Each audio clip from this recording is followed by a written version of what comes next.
Today on Morning Drive, comments by world number 2 Rory McIlroy on one of the most famous former world number 1s, why he couldn't live like Tiger Woods.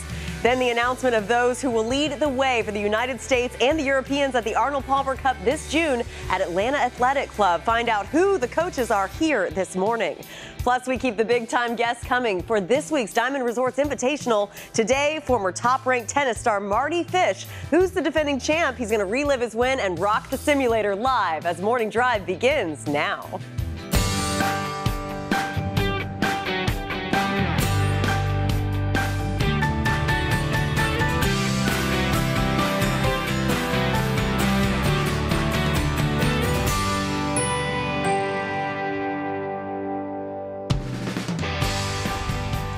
And good Tuesday morning to you. Welcome inside Studio AP.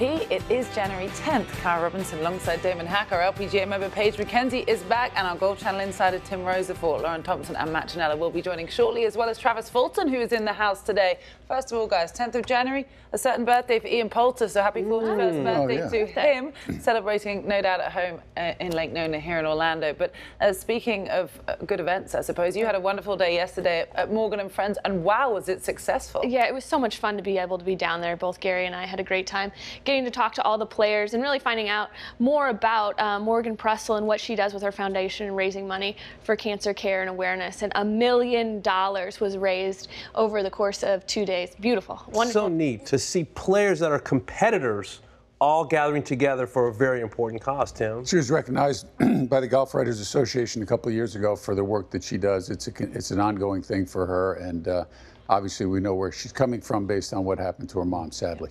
Yeah, it is a very moving story and a very wonderful work she does year in, year out. So congratulations to Morgan Pressel and everyone that attended that event. Now, Lauren Thompson, she's been here through the weekend. She's still here on a Tuesday. Let's say good morning and check in with today's top stories. It's been a fun ride, Cara, and we're going to keep that going this morning. We're also going to be zeroing in on 3 top stories in particular with insight and analysis on each of them. There's a lot to know, though, so we're going to go one at a time, starting with Rory McIlroy. The Northern Irishman recently voiced opinions despite the star power and respect felt for Tiger Woods of not wishing to ever swap places with him. It came in an interview with the Independent's Paul Kimmage.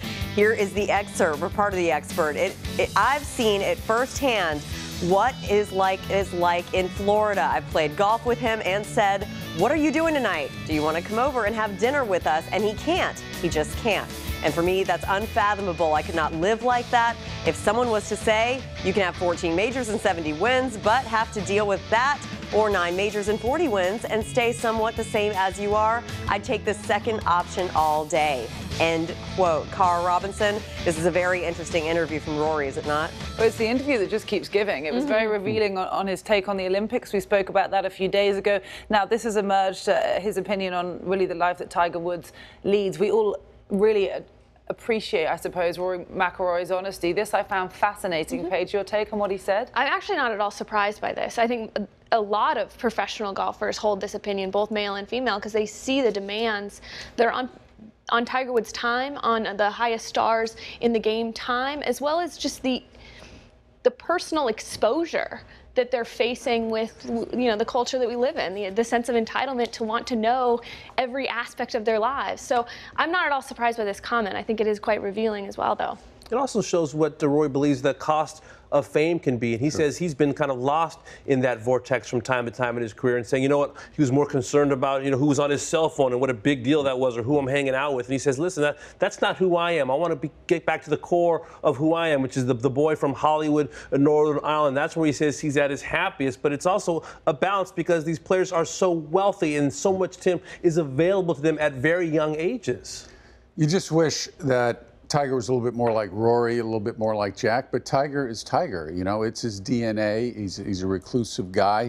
He's not a guy who makes even a lot of eye contact, let alone opening up and tell you how he really feels. He was burned early, but I think he was really sort of maybe the way he was raised as well. You know, and also let's face it, the crunch around him, especially in the early days, it was unfathomable and hard to deal with and hard to manage. And I think he just sort of went, you know, put a bubble around himself. Yeah. Jack Nicklaus won all his majors and all those golf tournaments, and he was a 180. He was a guy who was he'd end his news conference, and then everybody would rush to the podium so he could ask one-on-one questions. That was never Tiger's DNA.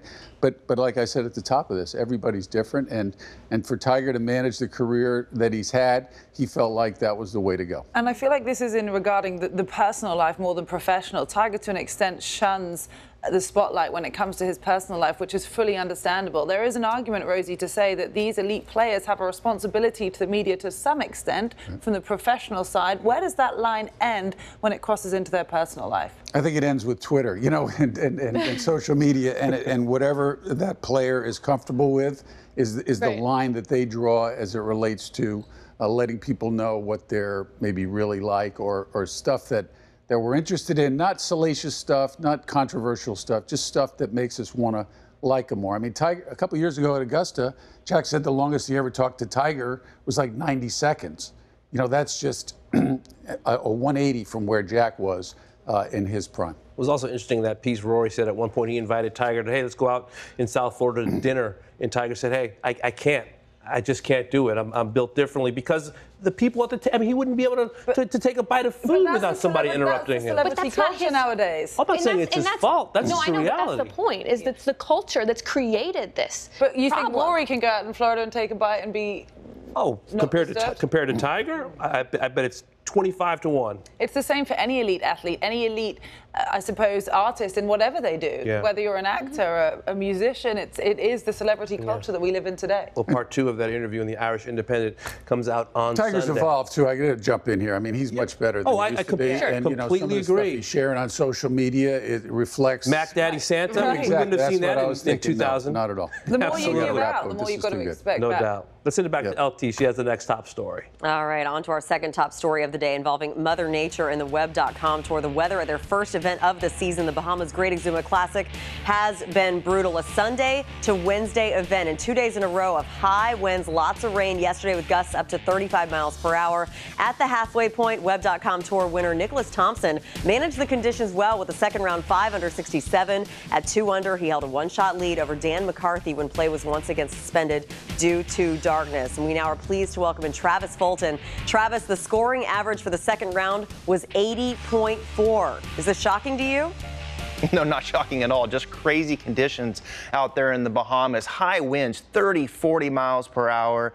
Scores were high. Now, chances are you've played in the wind, and maybe not 30, 40 miles per hour, depending upon where you live, but 10, 20 miles per hour. And how do we navigate that? And how much does the wind really affect the golf ball? Now, I'm going to talk about 2 particular wind directions. One is a headwind where it's coming right at us, and then also a tailwind where it's coming over us. Now, there's 3 things that the wind is going to affect. It's going to affect the overall height of the golf ball. It's going to affect the landing angle of the golf ball. And it's also going to affect, of course, the total distance. Now, here's kind of a neat chart here provided by TrackMan. This is a 6-iron that I see a lot, mid-trajectory. Now, you can see no wind here, going to carry it about 169. Now, let's take this headwind first, coming right at us. 10 miles per hour straight into it, 153, just 10 miles an hour, 16 yards of difference. And then you go down to 20 miles an hour, all the way down to 133. You go over to the tailwind, of course, you can see 10 miles an hour is going to add about 10 yards, and then 20, 185. What jumps out to me is it's not completely linear. It's not a 1-to-1 ratio. The headwind is going to affect the ball more. And you get into that 15 mile per hour range, it's twice as much to carry. And then over 20, 25 miles per hour, it's 3 times as much. So into the wind, definitely more difficult. Now, let's go back out to the Bahamas here. And let's see how these guys were navigating that. This is Timothy Madigan here, 13th hole, par 3, 125 yards. The first thing, you got to keep the speed down when you're going into the wind. He's got about 3 to 4 more clubs here. He's hitting an 8-iron, just 120 yards. The second thing is you got to control the dynamic loft of the face. You want to de-loft the face. Now, to help do that, I'm going to create a ceiling here. So watch this here. We're going to bring in this graphic. I want you to imagine you have a ceiling right across the top of your shoulders, and when you take it back, I want you to keep your hands conservative below that ceiling. So here we go. We're going to take it to the top of the swing, and look at his hands. He just takes it back very much, not even 3/4 below the ceiling, not over swinging it. From here, this helps him bring it down in the impact, de-loft the face, and watch how he cuts it off on the other side. Beautiful, below the ceiling. So it's very much a 3/4 shot with plenty of club that allows him to keep the speed down and de-loft the face. And that's what's needed when you're hitting into that heavy headwind. Maybe you got that shot down. Maybe there's a certain other part of your game, maybe it's your driver or your putting, that I can help you with all day. Send it in, hashtag @GC Morning Drive, and I'll answer it here on air. Over to you, LT.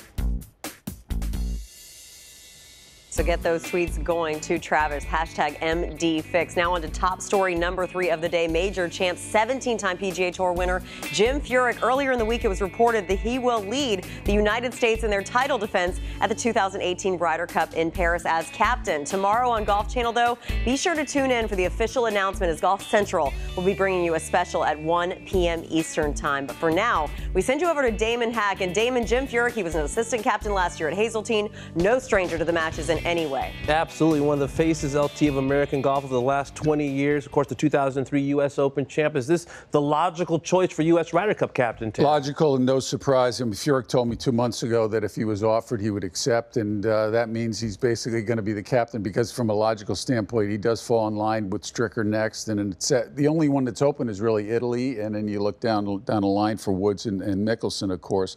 You know, this one's right out of the playbook. This is not like Tom Watson coming back in 2012 after captaining in 93. Not like Love coming back in last year after captaining in 2012.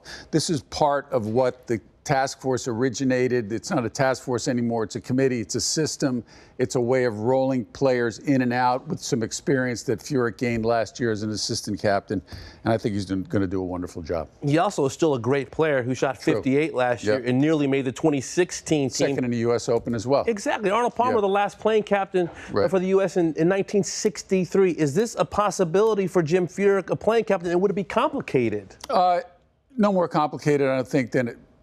Actually, I don't think it would be as complicated as it would be if they didn't create the system that they're in right now. There's plenty of players that can go out and do news conferences and speak for the team, or Furyk could speak for the team, and there are guys behind the scenes who could do the type of things that are necessary now in this complex role as a Ryder Cup captain. With that team behind him, it's a much easier opportunity for him to do both, should he play that well. Definitely seems to be a much more cohesive unit now, especially coming off a win. Much more from Rosie a little bit later, including some nuggets on Justin Thomas. Right now, we say good morning to Matt Janella. Good morning, guys, and good morning to you. Yes, coming up on today's show, I'm talking the history of Waialae Country Club, which includes one of the greats from the golden age of architecture, the backstory of the Palm Tree W, and the status of a restoration. Plus, you'll hear from new PGA Tour Commissioner Jay Monahan, who comments on the Tour's relationship with the President-elect Donald Trump, Tiger's future, and the Tour's suspension policy. That and a lot more right here on Morning Drive.